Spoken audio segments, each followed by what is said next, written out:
Welcome back, everybody, to another episode of the almost finished Maelinfell series. So far this series has had a total of 8 episodes, and I plan on capping it off at 10, so stay tuned for one more episode coming in the near future. Now, today's episode is going to be really cool because it focuses on taking the existing area of Maelinfell and expanding it ever so slightly. Now, there's some farms and some buildings waiting to be time-lapsed, so let's skip straight into it so you can see what awesomeness is in store.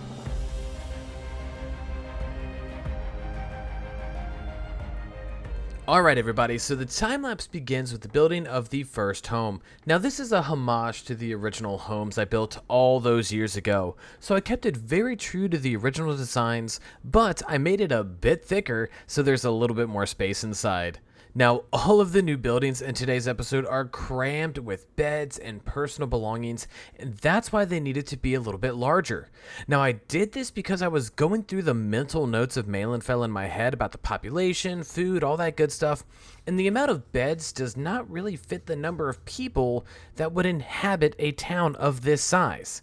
Now, with that being said, both this episode and the next will focus on housing, and we'll also have to deal with trades and things like that. So mainly episode 10 is going to focus on the trades, while this episode focuses more on housing. Now, the lack of that was definitely an oversight on my part, like the trades and whatnot, but over time you learn to think of these things and you put them into your build, so that's exactly what I plan on doing now. Now, the other 2 homes in this episode are fairly simple as well. I made another longhouse style home, and then I made a fully diagonal home along the road leading into the town. Now, these 3 homes really just add a ton of realism and really make the entrance into Maelinfell really come to life.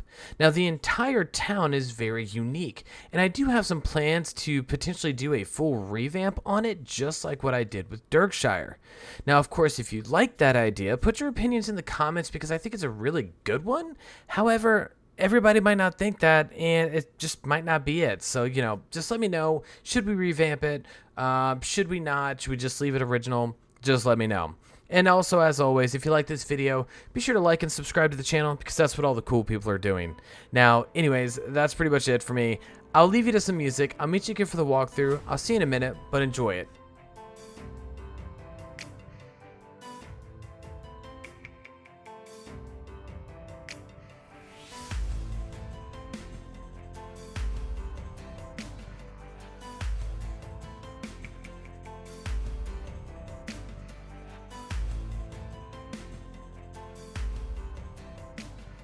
Alright everybody, so I hope you enjoyed the time lapse, and I'm sorry about my absence. To be honest with you, I've been playing a little bit of Starfield, and I've been really busy. So this episode is, a few days late and $1 short. However, here we have it, and I just wanted to show y'all this. So y'all know Maelinfell. It's been around for a long time. Like it's been here. It's a main source of like everything. But we have this really cool spot where we're expanding the city a good bit here, and as you can tell here, the additions just kind of add to it. It makes it look a little bit more realistic, but this is part of it. So what we're gonna do is I'm gonna start on this house and kind of work my way down. Now, right off the bat here, right, we have the pathway leading from the interior, like the main inside, and then it cuts around here. Now here, of course, we have a small garden, stuff like that, because once again they garden a lot here. It makes sense. Inside we have this really kind of large, expansive, like Viking home. It's really cool. It's a little bit wider. It's a little bit stout for a Viking home. However, we have some cool details everywhere. Food, bear pelts hanging, nice supports here as well. We have this really big cooking fire area going on, like really nice. Really like the way this came out. And a lot of these interiors that you'll see on these 3 builds are actually very simple, but they came out really well. So once again, lots of cool details here. Fish drying out, the holes for the smoke to go out. Really nice stuff here. And then what I'll do as well is I'll just really quickly kind of go around the side here and show you this back end. It's kind of overgrown, but this is also the farmlands that we added. So simple enough, it actually wraps all the way up. It's actually a multi-tiered farm, which definitely makes sense. Looks like I have some floating grass there, sorry. But yeah, so kind of goes into the existing area that we had right here You can see here I got some fixins.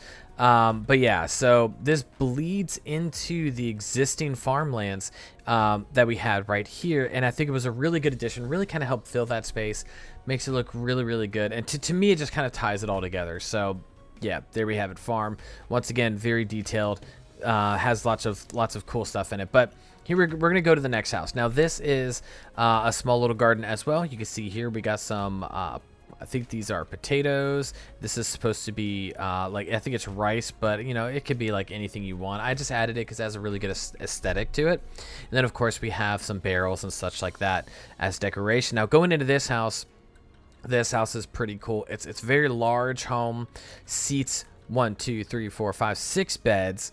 A good bit there. We have some wine, we have the bear pelts, we have once again food hanging, we have some, you know, dressers, just some basic stuff to really make this come together. And of course this really cool area here where the smoke goes up. But like I said, I mean, the whole point of these houses was to keep them simple, stick with the original theme of Maelinfell while not going like too much. But I think this came out really well. There's lots of like roofing supports and things like that to really tie it together, and I think it's a very beautiful yet simplistic home here. Now what we're going to do is we're just going to go around the side here.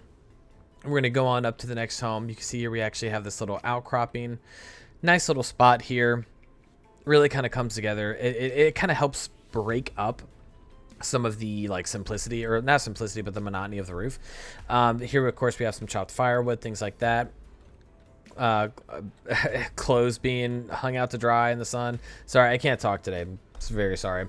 And then we have this house, which is a full diagonal.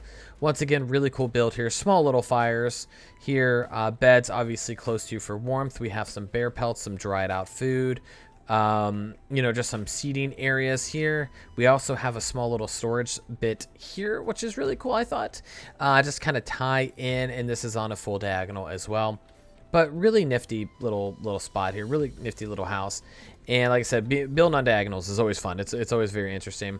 Another thing we have going down this pathway is actually the beach area. So once again, I tied in this pathway to the beach. And then we also have some fish hanging out to dry, some crab traps, this is supposed to be like fishing bait, right? And things like that. And of course, the beach is fully layered to match the rest of it, how we already had it.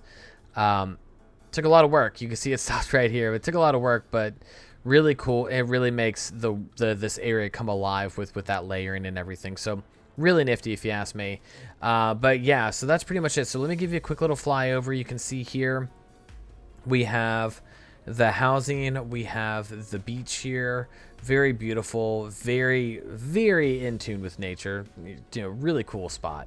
And then of course the farmlands over here. But yeah, that's pretty much Maelinfell episode 9. I think we have one more episode after this, and that's going to be that. But, you know, thank you so much for tuning in. I really appreciate it. As always, thank you so much to my Patreons, my YouTube subscribers, and members, all that good stuff. Y'all do help support this channel. It means a lot to me. If you'd like to also, you know, help support me, links will be down below. But either way, this is Legendary Porpoise signing off. Have a good day, happy gaming, and thank you so much for tuning in. I'll see you for the next one.